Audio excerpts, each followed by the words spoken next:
नमस्कार बच्चों, simplify academy के यूट्यूब चैनल पर आपका बहुत बहुत स्वागत है। और बच्चों आज हम लोग कंटिन्यू कर रहे हैं अपना second lecture of chapter number 4 that is animal kingdom. Last class में बच्चों हम लोग बेसिस ऑफ क्लासिफिकेशन के बारे में डिस्कस कर चुके हैं कि किन किन बेसिस पर हम एनिमल किंगडम को बहुत सारे फाइलम्स में डिवाइड करते हैं। ठीक है, उसमें हम लोगों ने बच्चों लास्ट लेक्चर में हम लोगों ने body symmetry, levels of organisation के बारे में डिस्कस कर लिया था। और आज की क्लास में बच्चों हम लोग डिस्कस करने वाले हैं बेसिस ऑफ क्लासिफिकेशन में हम लोग डिस्कस करेंगे जर्म लेयर्स के बारे में कि on the basis of germ layers कितनी जर्म लेयर्स किसी ऑर्गेनिज्म के अंदर प्रेजेंट है, उनको कितने टाइप्स में डिवाइड किया जाता है। दूसरा बेसिस हम लोग का रहने वाला है बच्चों सिलोम, तीसरा रहने वाला है सेगमेंटेशन एंड नोटोकोड। ये 4-5 बेसिस जो है हम आज की क्लास में बच्चों डिस्कस करने वाले हैं। ठीक है, चलिए शुरू करते हैं। देखिए बच्चों, अगर हम बात करते हैं जर्म लेयर्स की, देखिए जब हम मदर के वूम में होते हैं और हम जाइगोट से एम्ब्रियो में डेवलप हो रहे होते हैं, तो वहीं पर बीच में एक स्टेज आती है जिस स्टेज में हमारे पास बहुत सारी जर्म लेयर्स होती है। किसी भी एनिमल की जो एम्ब्रियोनिक स्टेज होती है या एम्ब्रियोनिक डेवलपमेंट होती है, उसमें उसके पास कुछ जर्म लेयर्स प्रेजेंट होती हैं। अब यहां पर जो जर्म लेयर्स का नंबर है वो एम्ब्रियोनिक डेवलपमेंट के टाइम पे 2 भी हो सकता है और 3 भी हो सकता है। इसी बेसिस पर एनिमल्स को 2 कैटेगरीज में डिवाइड किया गया है। वो एनिमल्स बच्चों जिनमें 2 जर्म लेयर्स देखने के लिए मिलेंगी उनको बोलते हैं डिप्लोब्लास्टिक एनिमल्स। डिप्लोब्लास्टिक एनिमल्स, ठीक है, जिनकी एम्ब्रियोनिक डेवलपमेंट के टाइम पे अगर उनके पास 2 जर्म लेयर्स हैं या 2 एम्ब्रियोनिक लेयर्स हैं तो उनको बोलेंगे डिप्लोप्लास्टिक एनिमल्स। ठीक है, इसी तरीके से बच्चों कुछ ऐसे एनिमल्स भी होते हैं जिनके पास 3 जर्म लेयर्स होती हैं, उनको हम लोग बोलते हैं ट्रिप्लोब्लास्टिक एनिमल्स। ठीक है, तो animals on the basis of germ layers हमारे पास 2 टाइप के होते हैं, डिप्लोब्लास्टिक एंड ट्रिप्लोब्लास्टिक। देखिए आइए डिस्कस करते हैं बच्चों डिटेल में। देखिए बच्चों, पहले हम लोग ट्रिप्लोब्लास्टिक को डिस्कस कर लेते हैं क्योंकि वो हमारे लिए समझना आसान होता है। देखिए मान लीजिए ये कोई ह्यूमन बीइंग है ना, ह्यूमन बीइंग का एग्जांपल लेते हैं और ये एक ह्यूमन बीइंग की बॉडी है इस तरीके से। ठीक है, और बच्चों हमें पता है कि यहां पर जो बॉडी होती है, मान लीजिए ये क्या है, ये है इस एनिमल की बॉडी वॉल। ठीक है, क्या रहने वाली है, बाहर की तरफ रहने वाली है इस एनिमल की बॉडी वॉल। और बच्चों सेंटर में हमारे पास होती है एलिमेंट्री कैनाल। हमें पता है माउथ से लेकर एनस तक क्या होती है बच्चों, माउथ से लेकर एनस तक हमारे पास होती है एलिमेंट्री कैनाल। तो जो एलिमेंट्री कैनाल की वॉल होती है बच्चों उसको हम लोग बोलते हैं गट वॉल। क्या बोलते हैं, ये होती है अपनी गट वॉल। ठीक है, तो अगर बच्चों हम इस एनिमल की बॉडी को इस तरीके से कट करते हैं, इसका ट्रांसवर्स सेक्शन लेते हैं, तो ट्रांसवर्स सेक्शन लेने के बाद ये हमें इस तरीके से दिखने वाली है। ठीक है, ये क्या हो जाएगी, ये हो जाने वाली है सर्कुलर सेक्शन ऑफ इसका बॉडी वॉल। और बच्चों ये हो जाने वाला है section of gut wall.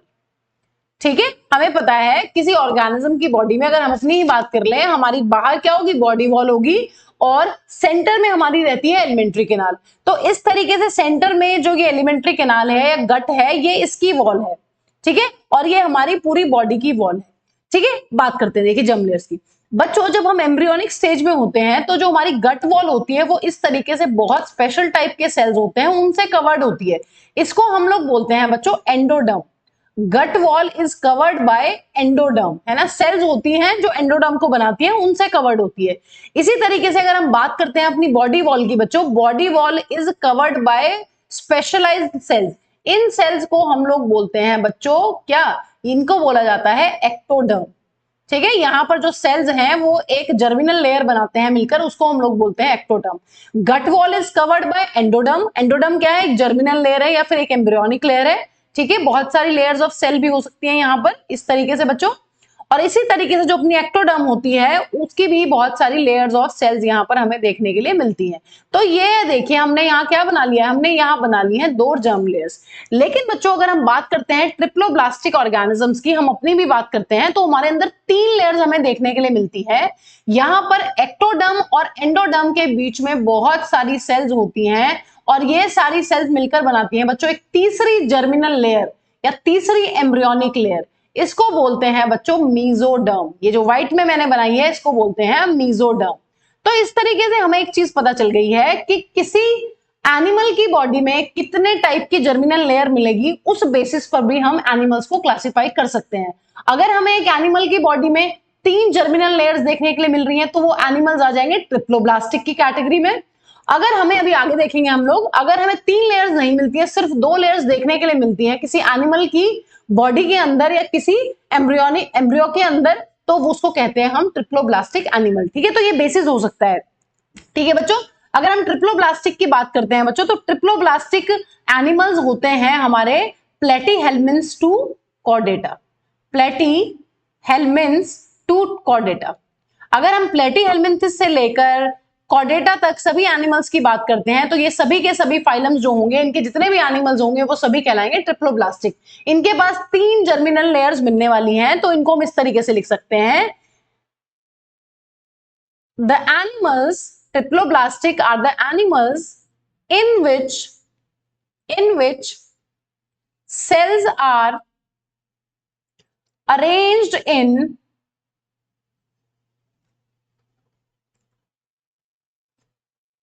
3 germinal layers. Cells are arranged in 3 germinal or 3 embryonic layers.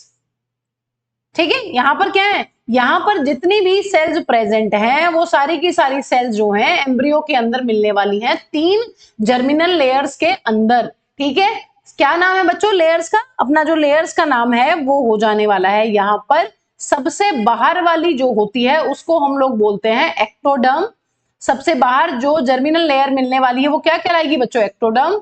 और सबसे अंदर वाली का नाम होता है बच्चों एंडोडर्म। नाम से ही पता चल रहा है, एक्टो मतलब पेरिफेरी, एंडो मतलब सबसे अंदर, एंडो मतलब अंदर। ठीक है, और बच्चों एक बीच में जो लेयर हमें मिलती है मिडल लेयर या middle germinal layer is called mesoderm. Meso मतलब in between ectoderm and endoderm. ठीक है, तो ये हमें पता होना चाहिए कि अगर हम किसी एनिमल को ट्रिप्लोब्लास्टिक कह रहे हैं, इसका मतलब उसके पास एम्ब्रियो के अंदर 3 जर्म लेयर्स होती हैं, एक्टोडर्म, मीजोडर्म एंड एंडोडर्म। ठीक है, और ये होता है हमारा एलिमेंट्री कैनाल का बच्चों ल्यूमेन, है ना। इसी से तो हमारा फूड क्या करता है, फूड अंदर अंदर अंदर जाता है, माउथ से फूड एंटर करेगा, डाइजेशन होगा एलिमेंट्री कैनाल के ल्यूमेन के अंदर, और फिर फाइनली एनस से क्या होगा, वेस्ट बाहर हो जाएगा। ठीक है, तो ये बात हमें ध्यान रखनी है। आइए जरा बच्चों ना, अब दूसरे टाइप के जो अपने एनिमल्स होते हैं बच्चों, जिन एनिमल्स के अंदर 3 लेयर्स नहीं मिलती उनके पास होती हैं अपनी 2 लेयर्स। ठीक है, जैसे कि अगर हम बात करें इन एनिमल्स के अंदर भी ये क्या हो जाने वाली है, ये हो जाने वाली है इनकी बॉडी वॉल, और यहां पर हो जाने वाली है गट वॉल। ठीक है, अगर स्पेसिफिक गट वगैरह के नाम भी नहीं होंगे, ये हम समझने के लिए इनको यूज कर सकते हैं। देखिए यहां पर क्या होगा, सबसे अंदर जो हमें सेल्स की लेयर मिलने वाली है, जो यहाँ पर गट वॉल को कवर करेंगे बच्चों, उनको हम लोग वही नाम देंगे। सबसे इंटरनल जर्मिनल लेयर को हम लोग बोलेंगे एंडोडर्म, और बच्चों वो सेल्स की लेयर जो हमें देखने के लिए मिलने वाली है सबसे बाहर, इसको बच्चों हम लोग बोल देने वाले हैं यहाँ पर एक्टोडर्म। वही टर्मिनोलॉजी यूज करेंगे। तो यहां पर जो 2 डिप्लोब्लास्टिक ऑर्गेनिजम्स के अंदर हमें बच्चों 2 जर्मिनल लेयर्स देखने के लिए मिलती हैं, उनका नाम होता है एक्टोडर्म एंड एंडोडर्म। ठीक है, तो मैम यहाँ बीच में जर्मिनल, हमें जो 3rd जर्मिनल लेयर है क्या वो देखने के लिए मिलती है, नहीं मिलती, नहीं मिलती है बच्चों। यहाँ पर बेसिकली क्या होता है बच्चों, एंडोडर्म और एक्टोडर्म के बीच में कोई मीजोडर्म नहीं होती है, यहाँ पर भरा होता है एक बहुत ही चिपचिपा सा मटीरियल। ठीक है, ये जो लेयर होती है इसको हम लोग बोलते हैं मीजोग्लिया। मीजोग्लिया, मीजो मतलब मिडल में प्रेजेंट है एक्टोडर्म और एंडोडर्म के, और ग्लिया मतलब ये ग्लू लाइक सब्सटेंस से मिलकर बनती है, ग्लू लाइक सब्सटेंस। मतलब बेसिकली कहने का मतलब ये है कि ये नॉन सेलुलर है ना। क्योंकि कई बार आपके दिमाग में डाउट आएगा कि मैम मीजोग्लिया को हम जर्मिनल लेयर क्यों नहीं बोल रहे हैं, क्योंकि बच्चों जर्मिनल लेयर की प्रॉपर्टी होती है कि वो सेल से मिलकर बनती है। तो यहाँ पर मीजोग्लिया के अंदर कोई भी सेल नहीं है, नॉन सेलुलर लेयर है, इसीलिए बच्चों ये है यहाँ पर ये कोई जर्मिनल लेयर नहीं होती है, ये एक चिपचिपा सा मटेरियल है जो एक्टोडर्म और अपनी एंडोडर्म के बीच में इस तरीके से प्रेजेंट है, क्लियर। ठीक है, तो डिप्लोब्लास्टिक एनिमल्स कौन कौन से हो गए बच्चों, यहाँ पर हमारे पास डिप्लोब्लास्टिक एनिमल्स हैं बहुत शुरुआत वाले प्रिमिटिव एनिमल्स, जैसे कि अपना सिलेंट्रेटा, और बच्चों इसमें आ जाने वाला है अपना Ctenophora.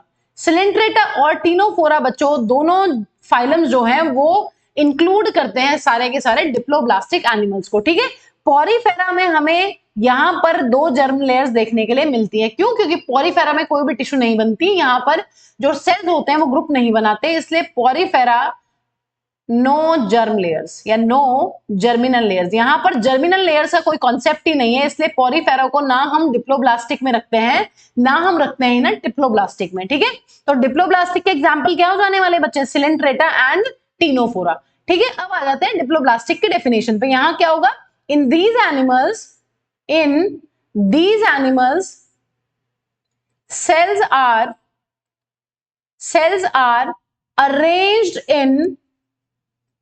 are arranged in two germinal layers। ठीक है, या फिर लिख सकते हो एम्ब्रियोनिक लेयर्स, या फिर लिख सकते हो ड्यूरिंग एम्ब्रियोनिक डेवलपमेंट। है ना, ये कब की बात हो रही है, ये बात हो रही है एम्ब्रियोनिक डेवलपमेंट की, जब हम जाइगोट बने हैं और जाइगोट से फिर हमारा धीरे धीरे एम्ब्रियो डेवलपमेंट हुआ है। उस टाइम पर एक बीच में स्टेज आती है जिसके पास ये 3 या फिर 2 जर्म लेयर्स देखने के लिए मिलती हैं किसी भी एनिमल की लाइफ स्पैन में।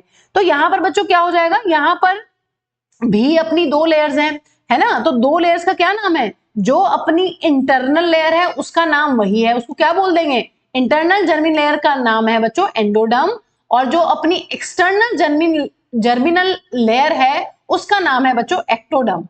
और यहां पर बीच में हमें मिलने वाली है एक लेयर जो कि जर्मिनल लेयर नहीं है बट ये मीजोग्लिया है। और मीजोग्लिया क्या होती है बच्चों, मीजोग्लिया होती है एक अनडिफरेंशिएटेड, क्या लिखेंगे मीजोग्लिया के बारे में, undifferentiated non cellular layer, undifferentiated layer, non cellular मैंने यहां पर लिख दिया है। ठीक है, undifferentiated layer which is present between ectoderm and endoderm.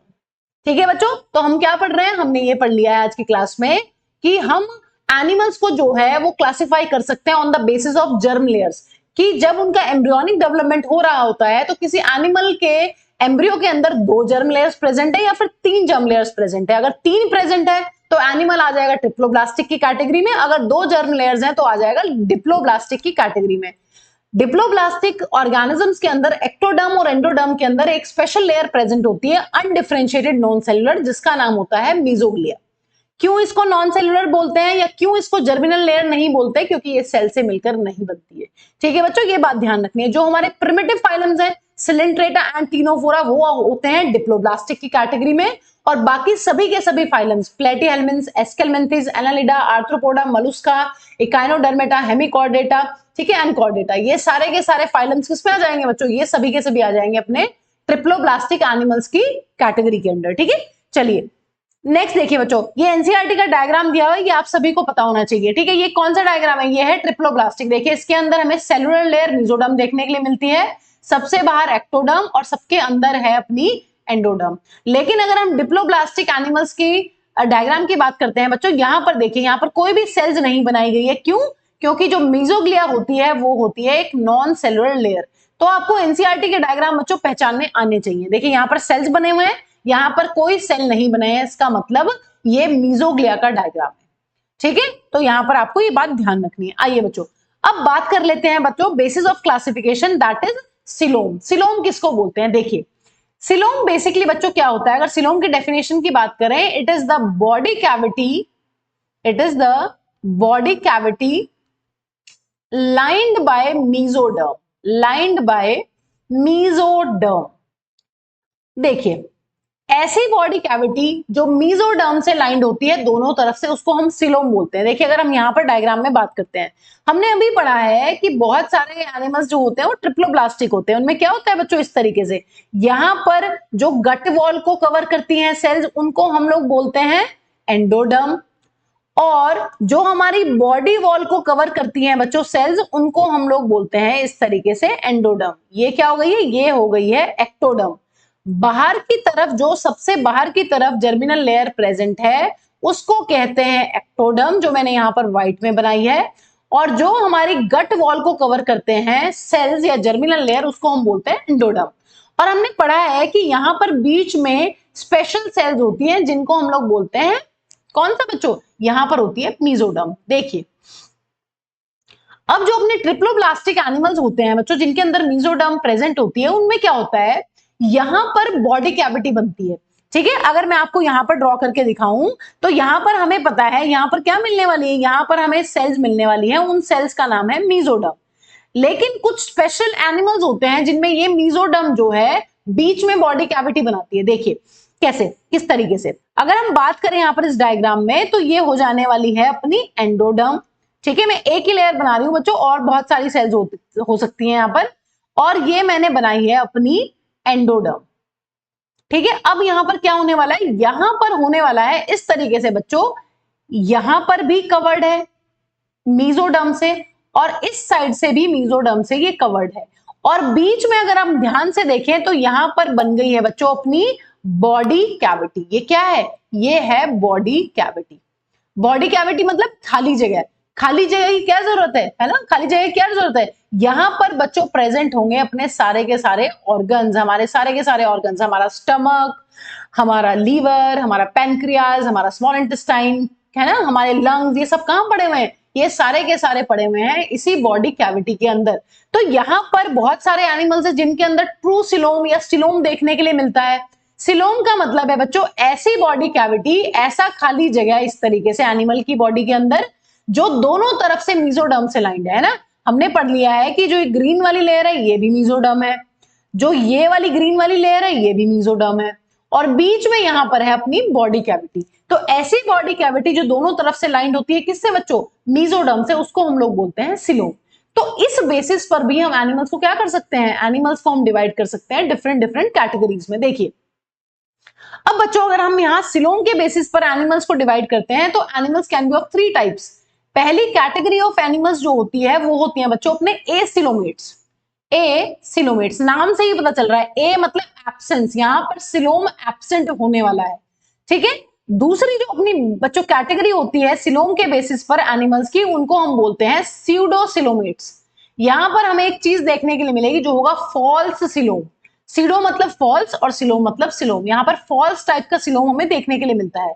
और बच्चों जो लास्ट कैटेगरी ऑफ एनिमल्स है अपनी, वो है अपने यूसिलोमेट्स। मतलब ये हैं वो एनिमल्स जिनकी बॉडी में हमें असली वाला सिलोम देखने के लिए मिलता है। यू वर्ड का मतलब होता है ट्रू, सीडो वर्ड का मतलब होता है फॉल्स, और जिसके सामने लग जाता है ए उसका मतलब होता है एब्सेंस। तो यहां पर किस चीज का एब्सेंस है, यहां पर है एब्सेंस ऑफ सिलोम। यहां पर क्या है, फॉल्स, फॉल्स है यहां पर सिलोम, और यहां पर ट्रू क्या चीज है बच्चों, यहां पर ट्रू है अपना सिलोम। तो इस सिलोम के बेसिस पर कि सिलोम किस टाइप का है भी या नहीं, उस बेसिस पर एनिमल्स को 3 कैटेगरीज में हम लोग डिवाइड करते हैं। ठीक है, अब वन बाय वन देखिए तीनों को पढ़ लेते हैं। देखिए अगर बच्चों बात करते हैं एसिलोमेट्स की, तो एसिलोमेट जो एनिमल्स होते हैं वो होते हैं animals in which body cavity is absent, in which body cavity is absent. कब एब्सेंट होगी बच्चों, बॉडी कैविटी इज एब्सेंट। अब ये 2 केसेस यहां पर पॉसिबल हैं। बॉडी कैविटी या तो तब एब्सेंट हो सकती है मैम जब डिप्लोब्लास्टिक कंडीशन हो, कोई मीजोडर्म ही ना हो, क्योंकि हमने पढ़ लिया है कि असली सिलोम वही है जो मीजोडर्म से लाइंड होगा। इसका मतलब जिसके अंदर मीजोडर्म नहीं है, जो अपने 2 फाइलम है, जो डिप्लोब्लास्टिक है, वो तो मैम इस कैटेगरी में आ ही जाएंगे, है ना। अगर एग्जांपल्स की बात करें तो इसमें कौन आ जाने वाले हैं, इसमें आ जाएंगे बच्चों अपने सिलेंट्रेटा फाइलम, और इसमें आ जाएगा अपना टीनोफोरा फाइलम। ठीक है बच्चों, और इसमें अपना पॉरीफेरा भी आ जाता है। ठीक है, भले ही हम कहते हैं कि पॉरीफेरा में डिप्लोब्लास्टिक कंडीशन नहीं है, लेकिन अगर हम एनसीईआरटी की एक आगे चल के फिगर पढ़ेंगे, जो फर्स्ट फिगर है इस चैप्टर की, मतलब टेबुलर फॉर्म में जो फर्स्ट टेबल है इस चैप्टर की, उसमें वहां पर स्पेसिफिकली इस चीज को मेंशन किया हुआ है कि पॉरीफेरा जो होता है वो भी एसिलोमेट्स होते हैं, भले ही वहां पर डिप्लोब्लास्टिक कंडीशन नहीं है। तो पॉरीफेरा, सिलेंट्रेटा, टीनोफोरा एंड बच्चों प्लेटीहेल्मिन्थ्स, ठीक है, ये सारे क्या हो जाते हैं, ये हो जाते हैं अपने एसिलोमेट्स। इसका क्या मतलब है, अब आपके दिमाग में एक सवाल आएगा, मैम अभी हमने प्लेटीहेल्मिन्थ्स में पढ़ा है कि प्लेटीहेल्मिन्थ्स से लेकर कॉर्डेटा तक तो ट्रिप्लोब्लास्टिक कंडीशन होती है। बच्चों यहां पर हमें देखिए 3 जर्म लेयर्स देखने के लिए मिलती हैं, किसमें, प्लेटीहेल्मिन्थ्स के अंदर, लेकिन यहां पर बॉडी कैविटी नहीं होती। देखिए 3 जर्म लेयर का होना ये इंडिकेट नहीं करता है कि बॉडी कैविटी होगी ही होगी। अब प्लेटीहेल्मिन्थ्स को देख लीजिए, इनके अंदर 3 जर्म लेयर्स हैं इस तरीके से, सबसे बाहर वाली एक्टोडर्म, बीच वाली होती है बच्चों मीजोडर्म, और सबसे अंदर वाली होती है एंडोडर्म, लेकिन बॉडी कैविटी एब्सेंट है। तो ऐसा पॉसिबल है, इसमें कोई दिक्कत नहीं है, तीनों जर्म लेयर्स हैं लेकिन बॉडी कैविटी नहीं बनती है। ठीक है, तो ऐसे एनिमल्स को बच्चों हम लोग बोलते हैं एसिलोमेट्स। जिनमें या तो डिप्लोब्लास्टिक कंडीशन है, या फिर वो बहुत प्रिमिटिव है, या फिर ट्रिप्लोब्लास्टिक कंडीशन होते हुए वहां पर बॉडी कैविटी अपनी एब्सेंट है। तो वो आ जाएंगे सारे के सारे एनिमल्स अपने एसिलोमेट्स में। ठीक है बच्चों, तो ये फाइलम्स हमें याद रखने हैं। अब बच्चों जो नेक्स्ट कैटेगरी है वो है अपने यूसिलोमेट्स। देखिए क्या हुआ, यूसिलोमेट्स बच्चों कौन से एनिमल्स होंगे, animals which possess true coelom, which possess true coelom, ऐसे एनिमल्स जिनके पास हमें ट्रू सिलोम देखने के लिए मिलेगा। ट्रू सिलोम की डेफिनेशन क्या होती है, पढ़ चुके हैं, क्या होती है बच्चों, body cavity which is lined by किससे, बॉडी कैविटी या फिर सिलोम लाइंड बाय मीजोडर्म। ऐसी बॉडी कैविटी मैम जो दोनों तरफ से मीजोडर्म से लाइंड होगी उसी को हम लोग ट्रू सिलोम बोलते हैं। ठीक है, तो ये हमें किसमें देखने के लिए मिलने वाला है बच्चों, ये हमें देखने के लिए मिलने वाला है एनालिडा से लेकर कॉर्डेटा तक, annelida to chordata, annelida, arthropoda, mollusca, echinodermata, hemichordata and chordata, सभी के अंदर क्या देखने के लिए मिलने वाला है, यूसिलोम। यहां पर यूसिलोम का एनसीईआरटी में जो डायग्राम दिया हुआ है उसको देख लीजिए। देखिए बच्चों ये क्या है, ये है अपनी सबसे बाहर एक्टोडर्म, ठीक है, ये अपनी गट वॉल को कवर करते हुए कौन सी वॉल है बच्चों, यहां पर ये है अपनी ये वाली जो ब्लैक सेल्स हैं, ब्लैक एंड व्हाइट सेल्स हैं, ये है अपनी बच्चों एंडोडर्म। और अगर हम यहां ध्यान से देखें, यहां पर जो रेड कलर से लेबल्ड है, देखिए ये वाली सेल्स की लेयर, ये वाली, ठीक है, और ये वाली जो रेड सेल्स है अपनी ये वाली, ठीक है, इन दोनों को बच्चों बोला जाता है, ये हैं दोनों अपनी मीजोडर्म। और अगर हम मीजोडर्म के बीच के गैप को देखें कि इन दोनों मीजोडर्म्स के बीच में यहां पर गैप है, देखिए ये वाला जो गैप है, ये जो बॉडी कैविटी है, ये कहलाती है बच्चों ट्रू सिलोम। जब अपनी बॉडी कैविटी या जो सिलोम है वो लाइंड हो दोनों तरफ से मीजोडर्म से, जैसे यहां पर है, यहां भी मीजोडर्म और इस साइड भी मीजोडर्म, और बीच में ये खाली स्पेस है, इस स्पेस के अंदर बच्चों मिलने वाले हैं, इस बॉडी कैविटी में मिलने वाले हैं हमारे बहुत सारे ऑर्गन्स। ठीक है, तो एनालिडा से कॉर्डेटा तक हमें मिलता है यूसिलोमेट कंडीशन।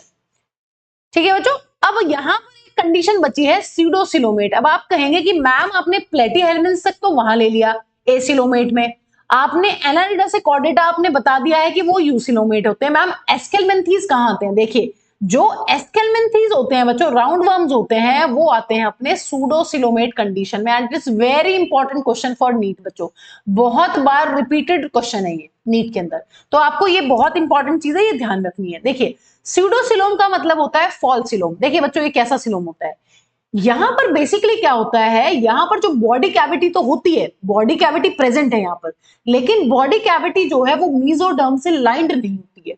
क्यों, क्योंकि यहां पर जो मीजोडर्म होती है वो स्कैटर्ड फॉर्म में प्रेजेंट है, वो पाउचेस की फॉर्म में प्रेजेंट है। ठीक है, देखिए जैसे यहां पर, ठीक है, मैं आपको यहां पर डायग्राम में दिखा देती हूँ, एक बार बनाकर भी बता दूंगी। देखिए ये जो सबसे बाहर वाले सेल्स की लेयर है, जो मैं आपको कई बार ड्रॉ करके बता चुकी हूं, ये है बच्चों एक्टोडर्म।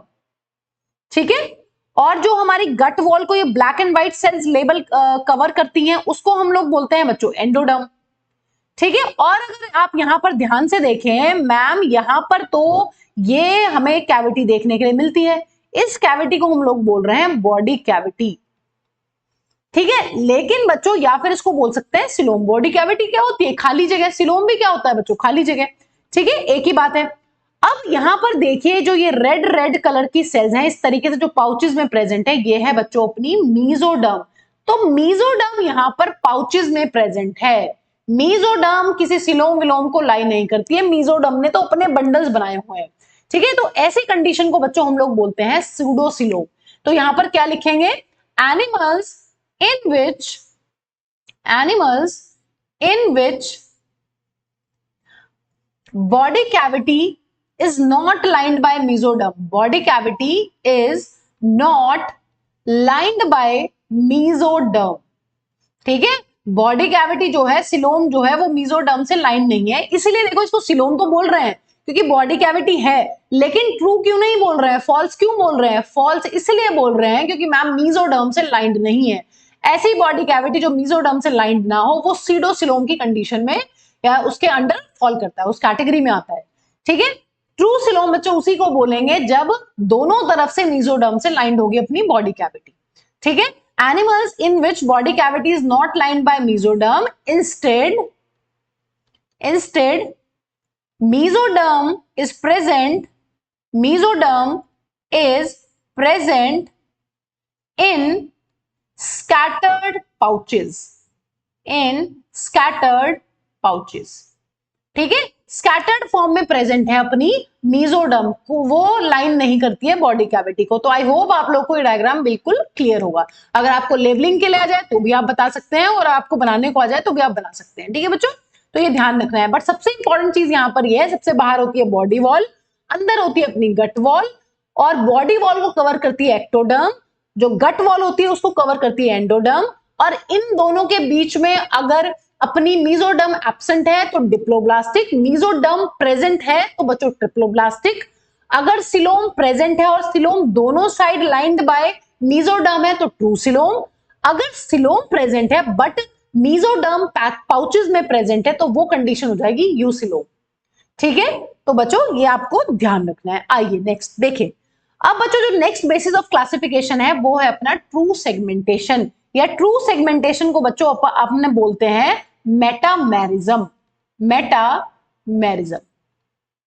देखिए यहां पर क्या होता है, अब कुछ एनिमल्स में हमें ट्रू सेगमेंटेशन देखने के लिए मिलती है। हमें यहाँ पर बच्चों 3 फाइलम जो है वो एग्जांपल में लर्न करने हैं, एनालिडा, आर्थ्रोपोडा एंड कॉर्डेटा। ठीक है, ये हमें ध्यान रखना है, ये नीट में आता है क्वेश्चन कि which of the following animals are segmented. या आपको किसी भी फाइलम की बहुत सारी प्रॉपर्टीज दे देंगे, स्पेशली मान लीजिए आर्थ्रोपोडा की दे देंगे, और किसी एक ऑप्शन में आपको सेगमेंटेड दे देंगे, तो आपके लिए आसान हो जाएगा पकड़ना। ठीक है, एनालिडा, आर्थ्रोपोडा एंड कॉर्डेटा ये सारे सेगमेंटेड फाइलम्स होते हैं। ठीक है, देखिए अब सेगमेंटेशन का मतलब समझिए क्या होता है। देखिए इन सम एनिमल्स, कुछ ही एनिमल्स की बॉडी में ऐसा देखने के लिए मिलता है, बॉडी इज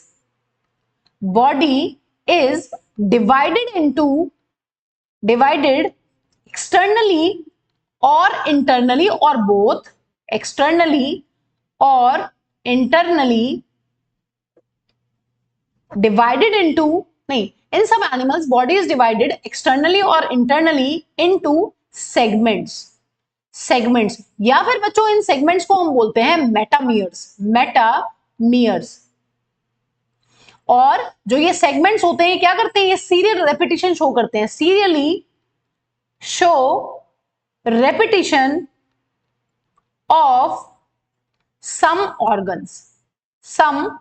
ऑर्गन्स, कुछ ऑर्गन्स जो है वो बार बार इन सेगमेंट्स में रिपीट होते हैं। मतलब आप किसी एनिमल की बॉडी को देखिए और आपको उसमें सेगमेंट्स देखने के लिए मिल रहे हैं। अब वो सेगमेंट अंदर भी दिख सकते हैं और बाहर की तरफ भी दिख सकते हैं, लेकिन बहुत सारे एनिमल्स ऐसे होते हैं बाहर से तो आपको सेगमेंट दिख ही रहे हैं, है ना, पीसेस दिख रहे हैं अलग अलग कि ये अलग सेगमेंट है, ये अलग सेगमेंट है। लेकिन बच्चों किसी एनिमल में बाहर के अलावा अंदर भी अगर आप उसकी बॉडी को कट करेंगे तो आपको अलग अलग कंपार्टमेंट्स या अलग अलग सेगमेंट्स देखने को मिलते हैं। तो हमें यहाँ पर 3 एग्जांपल्स लर्न करने हैं बच्चों। देखिए अगर हम बात करते हैं, सबसे पहले हम लोग बात कर लेते हैं बच्चों एनालिडा की। ठीक है, एनालिडा में बहुत इंपॉर्टेंट एग्जाम्पल हमारे पास आता है अर्थवॉर्म। तो एनसीईआरटी ने यहाँ पर इस एग्जाम्पल को मेंशन किया हुआ है। जब हम थ्योरी पढ़ेंगे तो वहां पर कॉर्डेटा और आर्थ्रोपोडा का डिस्कस किया हुआ है कि दे आर सेगमेंटेड, लेकिन एनालिडा को स्पेशली यहीं पर इसी सेक्शन में डिस्कस किया हुआ है अर्थवॉर्म का एग्जाम्पल देकर। Earthworm is an example of Annelida. Annelida के अंदर हमें इंटरनल और एक्सटर्नल दोनों सेगमेंट्स देखने के लिए मिलता है। देखिए यहां पर अगर आप अर्थवॉर्म की बॉडी को एनालाइज करते हैं बच्चों, ये देखिए ये अलग अलग पीसेस देखने के लिए मिल रहे हैं ना, अलग अलग सेगमेंट्स हमें देखने के लिए मिले। ये क्या है, ये है सेगमेंट्स या फिर बच्चों मेटामियर्स। ठीक है, लेकिन अगर हम इस अर्थवॉर्म की बॉडी को अंदर से काटेंगे बच्चों, अंदर झांकेंगे, तो वहां भी हमें इस तरीके से अलग अलग सेगमेंट्स देखने के लिए मिलने वाले हैं। इसका मतलब बच्चों हमें ध्यान रखना है कि अर्थवॉर्म की बॉडी में internal as well as external segmentation देखने के लिए मिलती है। तो ये भी बेसिस है क्लासिफिकेशन का। अब बच्चों अगर हम कॉर्डेट्स की बात करते हैं, मैम कॉर्डेट्स में या हमारे अंदर कहां है सेगमेंटेशन, वो भी ट्रू सेगमेंटेशन। देखिए अगर हम बात करते हैं बच्चों अपनी वर्टिब्रल कॉलम की, ठीक है, वर्टिब्रल कॉलम क्या होती है, वर्टिब्रल कॉलम जो होती है वो होती है अपनी स्पाइनल कॉर्ड की प्रोटेक्शन के लिए एक बोनी स्ट्रक्चर। वर्टिब्रल कॉलम क्या करती है बच्चों, it covers the spinal cord. ठीक है, वर्टिब्रल कॉलम क्या है, स्पाइनल कॉर्ड को कवर करती है। अगर वर्टिब्रल कॉलम को बहुत अच्छे से इंटरनली एनालाइज करेंगे बच्चों, तो यहां पर इस तरीके से हमें बोन्स के पीसेस अलग अलग देखने के लिए मिलने वाले हैं। देखिए ठीक है, इसको हम आगे पढ़ेंगे जब हम बोन्स के बारे में डिस्कस करेंगे कि cervical vertebrae, thoracic vertebrae, lumbar, secular and coccyx vertebrae, उनका नंबर भी हम लोग वहां पर पढ़ने वाले हैं 7, 12, 5, 1, 1। ठीक है, तो इसको हम वहीं डिस्कस करेंगे। लेकिन बच्चों यहां पर हमें इंटरनल सेगमेंटेशन देखने के लिए मिलती है कॉर्डेटा के अंदर। ये बात हमें अभी ध्यान रखनी है, इसी चैप्टर में याद करना है कि जो हमारी स्पाइनल कॉर्ड की प्रोटेक्शन के लिए एक बोनी स्ट्रक्चर होता है उसका नाम होता है वर्टिब्रल कॉलम। अगर हम वर्टिब्रल कॉलम को अंदर से एनालाइज करते हैं तो वो हमें वहां पर सेगमेंट्स देखने के लिए मिलते हैं, बोन्स के अलग अलग पीसेस हमें देखने के लिए मिलते हैं। तो कॉर्डेटा में मिलती है बच्चों हमें इंटरनल सेगमेंटेशन। ठीक है, चलिए नेक्स्ट देखते हैं बच्चों आर्थ्रोपोडा। ठीक है, आर्थ्रोपोडा में हमारे पास एक ऑर्गेनिज्म है जो हमें पूरा डिटेल में डिस्कस करना है, कॉकरोच। ठीक है, कॉकरोच को हमें पूरा डिटेल में भी डिस्कस करना है। एक बार यहां पर देख लेते हैं कि किस तरीके से कॉकरोच के अंदर जो है या आर्थ्रोपोडा के अंदर जो है वो एक फीचर होता है ट्रू सेगमेंटेशन का। और बच्चों कॉकरोच के अंदर हमें देखने के लिए मिलती है एक्सटर्नल सेगमेंटेशन, या अगर हम बात करें सभी के सभी आर्थ्रोपोड्स की तो उनमें हमें देखने के लिए मिलेगा एक्सटर्नल सेगमेंटेशन। देखिए यहां पर अगर किसी कॉकरोच की बॉडी को एनालाइज करते हैं बच्चों, इस तरीके से अपना होता है हेड, ठीक है, नेक भी होती है, नेक को भी डिस्कस नहीं कर रहे हैं। Body is divided into mainly 3 parts. एक होता है बच्चों अपना हेड, दूसरा जो मिडिल पार्ट होता है उसको हम लोग बोलते हैं थोरैक्स, और बच्चों इस तरीके से यहां पर जो सबसे बॉटम मोस्ट पार्ट होता है, लोअर पार्ट होता है, उसको कहते हैं एब्डोमेन। ठीक है, जो यहां पर कॉकरोच की बॉडी होती है वो डिवाइडेड होती है 3 पार्ट्स में, 3 सेगमेंट्स में। लेकिन बच्चों अगर हम एब्डोमेन को बहुत क्लोजली एनालाइज करें तो हमें यहां पर एब्डोमेन में एक्सटर्नल सेगमेंटेशन देखने के लिए मिलती है इस तरीके से। जो एब्डोमेन होता है बच्चों 1 2 3 4 5 6 7 8 9 एंड 10, एब्डोमेन जो है वो यहां पर 10 सेगमेंट्स में डिवाइड होता है। ठीक है, एक कॉकरोच का जो एब्डोमेन है वो 10 सेगमेंट्स में एक्सटर्नली डिवाइड होता है। इसका मतलब आर्थ्रोपोडा के अंदर हमें एक्सटर्नल सेगमेंटेशन देखने के लिए मिलती है। सेगमेंटेशन का क्या मतलब है बच्चों? सेगमेंटेशन का मतलब है अगर किसी ऑर्गेनिज्म की बॉडी में हमें अलग अलग पीसेस या मेटामियर्स देखने के लिए मिलते हैं। ठीक है, तो यहां पर हमने 3 फाइलम पढ़े हैं, तीनों हमें ध्यान रखने हैं, एनालिडा, आर्थ्रोपोडा एंड कॉर्डेटा। ठीक है, इनमें हमें सेगमेंटेशन देखने के लिए मिलती है। या हम ये भी बोल सकते हैं कि animals which belong to Arthropoda, Annelida and Chordata they are segmented animals.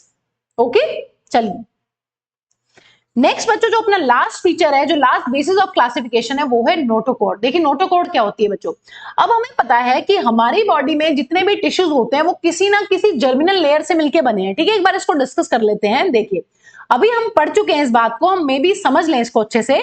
हमारी बॉडी के अंदर बच्चों 3 जर्मिनल लेयर्स हैं। ठीक है, कौन कौन सी जर्मिनल लेयर्स है बच्चों? अगर हम अपनी बात करते हैं, being a triploblastic animal, ectoderm, mesoderm and endoderm. ठीक है, हमारी बॉडी में जितने भी ऑर्गन्स हैं, जितनी भी टिश्यूज हैं, सब मिलकर बनी है किसी ना किसी जर्मिनल लेयर से।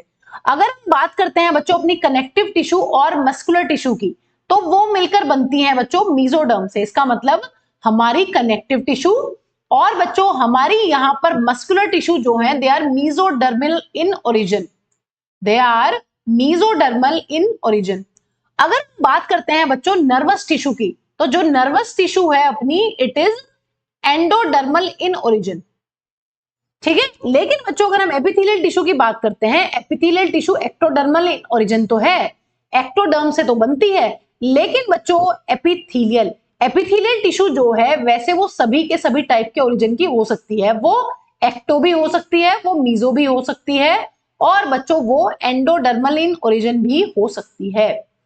ठीक है, तो इसका यहाँ क्या मतलब है, क्या रीजन है यहाँ पर बताने का? इसका मतलब ये है कि हमारी बॉडी में जितने भी ऑर्गन्स हैं वो किसी ना किसी जर्मिनल लेयर से या किसी ना किसी एम्ब्रियोनिक लेयर से ही बने हैं।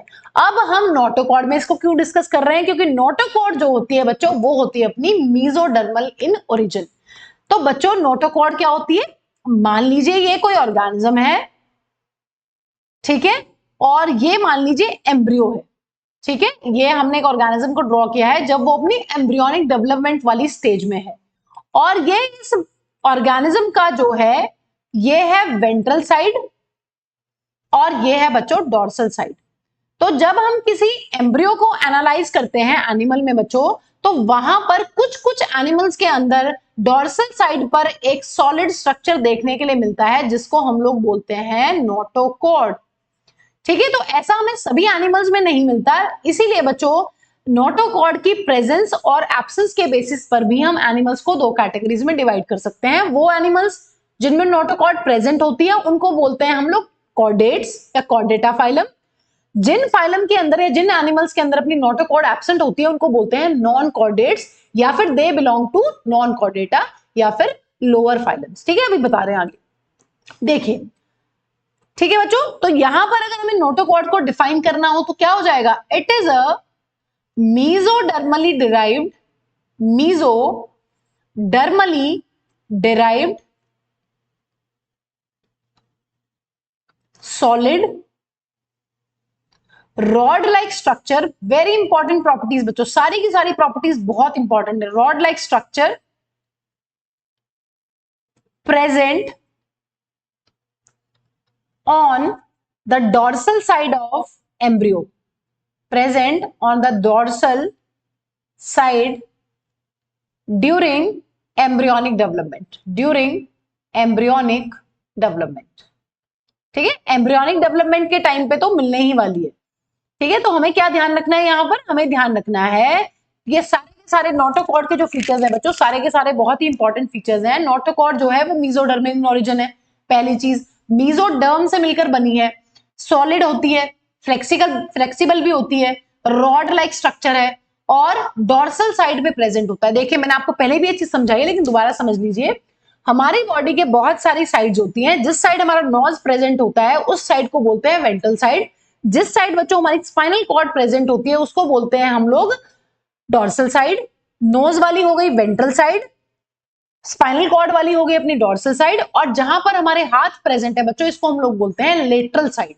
तो इसका मतलब जो हमारी नोटोकॉर्ड होती है वो एम्ब्रियोनिक डेवलपमेंट के टाइम पे किस साइड प्रेजेंट होती है, डॉर्सल साइड। ठीक है, तो नोटोकॉर्ड जो है वो मिल जाने वाली है हमें हमेशा डॉर्सल साइड। तो हमें ये सारे के सारे फीचर्स नोटोकॉर्ड के याद रखने हैं। आपको क्वेश्चन बन सकता है कि which of the following is not a feature of notochord. तो मीजोडर्मल इन ओरिजिन है, सॉलिड है, रॉड लाइक स्ट्रक्चर है, डॉर्सल साइड पर मिलती है एम्ब्रियोनिक डेवलपमेंट के टाइम पर।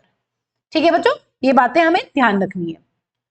आइए अब बात कर लेते हैं बच्चों, कितने कैटेगरीज ऑफ एनिमल्स यहां पर हो सकती है ऑन द बेसिस ऑफ ये कि नोटोकॉर्ड प्रेजेंट है या एब्सेंट है।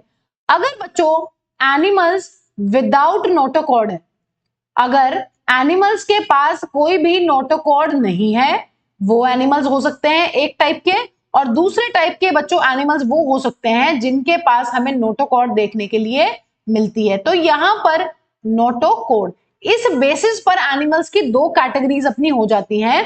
पहली कैटेगरी होती है बच्चों, इनको हम बोलते हैं नॉन कॉर्डेट्स। ऐसे एनिमल्स जिनके पास कोई नोटोकॉर्ड प्रेजेंट नहीं है वो कहलाते हैं नॉन कॉर्डेट्स।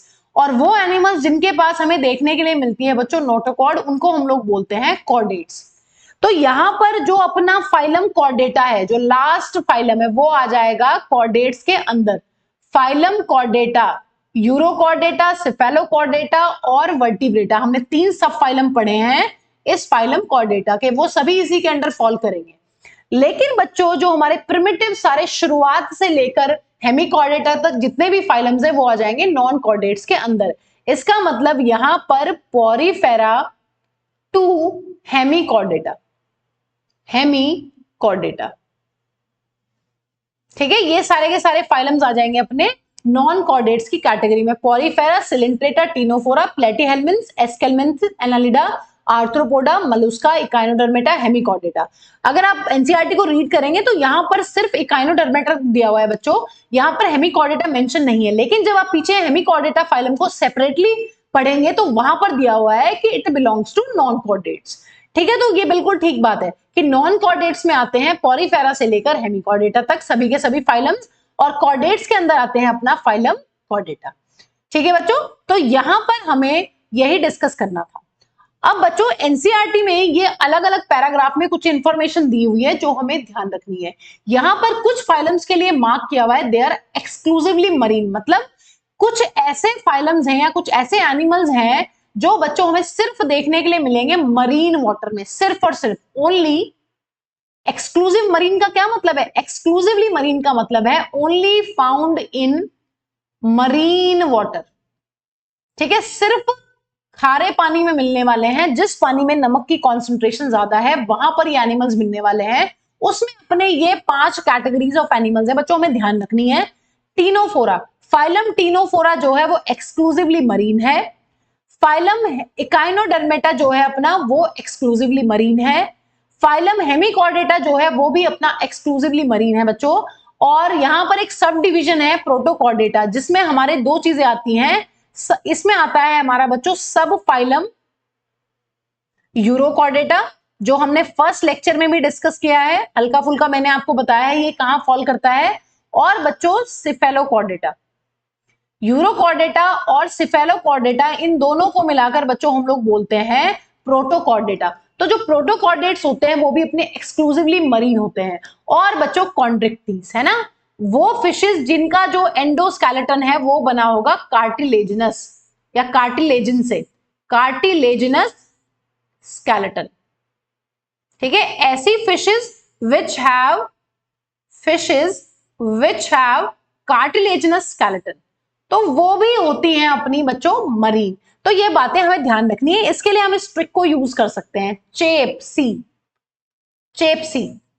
ठीक है, ये आप कैसे भी याद कर सकते हैं, कॉन्ड्रिक्टीज, ठीक है, और ये हो जाएगा अपना हेमिकॉर्डेटा, इकाइनोडर्मेटा, प्रोटोकॉर्डेटा, और लास्ट हो जाएगा अपना टीनोफोरा। ठीक है, तो ये आपको ध्यान रखने हैं कि ये जो सारे के सारे फाइलम्स है ये एक्सक्लूसिवली मरीन है। ये सिर्फ और सिर्फ हमें कहां देखने के लिए मिलते हैं, सिर्फ समुद्र के पानी में या खारे पानी में, जहां नमक की कॉन्सेंट्रेशन ज्यादा है। उसमें से तीन तो फाइलम है बच्चों, Ctenophora, Echinodermata and Hemichordata, but एक सब डिविजन है जो अपनी फॉल करने वाली है अंडर फाइलम कॉर्डेटा। ठीक है, फाइलम कॉर्डेटा के अंदर आने वाली है अपनी सब डिवीजन प्रोटोकॉर्डेटा। और बच्चों ये क्लास आने वाली है अपनी, ये फिशेस स्पाइसेस के अंदर आएगी। अभी आगे चल के बढ़ेंगे पूरा का पूरा क्लासिफिकेशन, बट आपको ये चीजें नोट कर लेनी एक जगह पर ताकि आपकी चीजें आसान हो जाए याद करनी। ठीक है, चलिए अब बच्चों ये पूरा का पूरा कंक्लूजन दिया हुआ है यहाँ पर टेबल में कि कौन कौन से एनिमल्स क्या होते हैं आपके। देखिए सभी के सभी एनिमल्स हमें पता है मल्टी सेलुलर होते हैं। लेवल्स ऑफ ऑर्गेनाइजेशन की बात करते हैं तो सेलुलर लेवल है, टिश्यू, ऑर्गन और ऑर्गन सिस्टम लेवल देखने के लिए मिलता है। अगर सिमेट्री की बात करते हैं तो जो सेलुलर लेवल वाले होते हैं उसमें मोस्टली एसिमेट्रिक है। इनके अगर बॉडी सिलोम की बात करते हैं तो दे आर एसिलोमेट्स। और यहाँ पर आ जाएगा अपना पॉरीफेरा। तो आपको फीचर्स देके सवाल पूछा जा सकता है कि बताइए ऐसा कौन सा फाइलम है जो सेलुलर लेवल है, जो एसिमेट्रिक है और जिसमें हमें एसिलोमेट कंडीशन देखने के लिए मिलती है। तो आंसर विल बी पॉरीफेरा। उसके बाद बच्चों अगर आपको ऐसा सवाल पूछ ले कि बताइए वो कौन सा फाइलम है जो अपना टिश्यू लेवल है, जिसमें रेडियल सिमेट्री देखने के लिए मिलती है, एसिलोमेट है ना, तो यहां पर अपने दो ऑप्शंस आ जाएंगे आंसर। कौन कौन से बच्चों, अपना आ जाएगा सिलेंट्रेटा एंड टीनोफोरा। ठीक है, ऐसे कौन से एनिमल्स हैं बच्चों जिनमें हमें ऑर्गन सिस्टम बायलेटरल सिमेट्री देखने के लिए मिलती है, हमें पता है। इनको हम फर्दर 3 कैटेगरीज में डिवाइड कर सकते हैं। अगर किसी के पास बॉडी कैविटी नहीं है वो एसिलोमेट है तो प्लेटीहेल्मिन्थीज। अगर किसी के पास सिलोम है बट वो फॉल्स सिलोम है तो वो आ जाएंगे अपने एस्केल्मिन्थीज। और अगर किसी के पास ये सारी चीजें हैं, बायलेटरल सिमेट्री भी है, मल्टी सेलुलर भी है, ऑर्गन सिस्टम भी है, और उसके पास हमें देखने के लिए मिल रहा है ट्रू सिलोम, तो उस कैटेगरी में अपने आ जाएंगे ये सारे के सारे phylums, annelida, arthropoda, mollusca, echinodermata, hemichordata और कॉर्डेटा।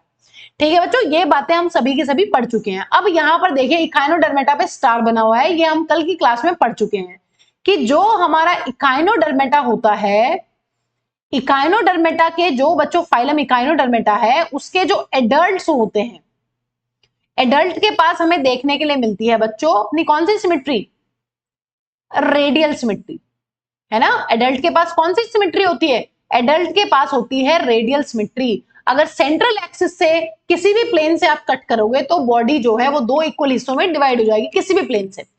और हमने ये पढ़ा था बच्चों जो इनके लार्वे होते हैं इकाइनोडर्म्स के, उसमें हमें देखने के लिए मिलती है बायलेटरल सिमेट्री। ठीक है, तो यहां पर इसीलिए यहां पर बना हुआ है अपना स्टार। ठीक है बच्चों, तो ये इतनी सी बातें बच्चों हमें यहाँ पर ध्यान रखनी है कि अगर हमें कैसा भी किसी भी टाइप का क्वेश्चन आ जाए क्लासिफिकेशन पे तो हम उसको इजीली कर पाए। ठीक है, आई होप बच्चों आपको ये लेक्चर पसंद आया होगा, आप इसको बहुत अच्छे से रिवाइज कीजिए क्योंकि अभी हम नेक्स्ट जो लेक्चर होने वाला है वो होने वाला है फाइलम पॉरीफेरा के ऊपर। तो आपको बच्चों वहां पर अगर ये इन्फॉर्मेशन, आप दो बेसिक्स वाले लेक्चर की इन्फॉर्मेशन है, अगर आप इसको पहले ही एसिमिलेट कर लेंगे तो आपके लिए आगे फाइलम्स को पढ़ना बहुत ही आसान हो जाने वाला है, क्योंकि वहां पर सिर्फ हम स्पेसिफिक फीचर्स को पढ़ने वाले हैं। हम सभी के सभी फाइलम्स के अंदर इनकी मोटी मोटी ये जो कैटेगरीज हैं, जो बेसिस ऑफ क्लासिफिकेशन में हमने पढ़ी है, उनको हम वहां पर नोट कर लेंगे, बट डिटेल में डिस्कस नहीं कर पाएंगे क्योंकि हम ऑलरेडी कर चुके हैं। वहां पर हम उन्हीं फीचर्स को फोकस होकर पढ़ेंगे जो बहुत ही स्पेसिफिक होते हैं किसी पर्टिकुलर फाइलम के अंदर। ठीक है बच्चों, चलिए अब मिलते हैं बच्चों अपने नेक्स्ट लेक्चर में। प्लीज शेयर कीजिए हमारे लेक्चर्स को अगर आपको पसंद आते हैं। थैंक्स फॉर वॉचिंग बच्चों।